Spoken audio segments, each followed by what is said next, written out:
જંબુસરના કલક ગામની નવી નગરીમાં પાણી ભરાતા તાલુકા વિકાસ અધિકારીએ કર્યું સ્થળ નિરીક્ષણ। ભરૂચ જિલ્લામાં ભારે વરસાદના રેડ એલર્ટ વચ્ચે જંબુસર તાલુકાના કલક ગામમાં વહીવટીતંત્ર તાત્કાલિક એક્શનમાં આવ્યું છે। અવિરત વરસાદને કારણે કલક ગામની નવી નગરીના નીચાણવાળા વિસ્તારમાં આવેલા અંદાજે 60થી વધુ મકાનોમાં વરસાદી પાણી પહોંચી ગયા છે। ઘટનાની જાણ થતાં જંબુસરના તાલુકા વિકાસ અધિકારી ધર્મેશભાઈ પરમાર તાત્કાલિક સ્થળ પર પહોંચ્યા હતા અને સ્થાનિકોની મુલાકાત લઈ સ્થિતિની સમીક્ષા કરી હતી। ટીડીઓ દ્વારા કલક ગામના સરપંચ ઇન્દ્રવદનભાઈ લીંબચિયા અને તલાટીને સતત તકેદારી રાખવા સૂચના આપવામાં આવી છે। જો સ્થિતિ વધુ ગંભીર બને તો અસરગ્રસ્ત પરિવારોને તુરંત સુરક્ષિત સ્થળે ખસેડવા માટેની જરૂરી તૈયારીઓ કરી લેવામાં આવી છે। તાલુકા વહીવટીતંત્ર સમગ્ર પરિસ્થિતિ પર સતત નજર રાખી રહ્યું છે। જરૂર પડે તાત્કાલિક રાહત અને બચાવ કામગીરી હાથ ધરવામાં આવશે।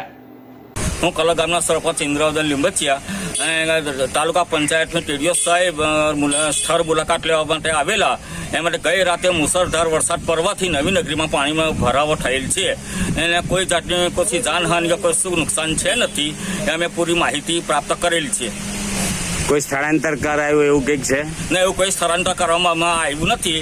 જો વધુ પૂરતું વરસાદ પડે અને પાણીનો ભરાવો થશે તો એનું અમે સ્થળાંતર કરીશું એ અમે પૂરેપૂરી જવાબદારી લઈએ છીએ।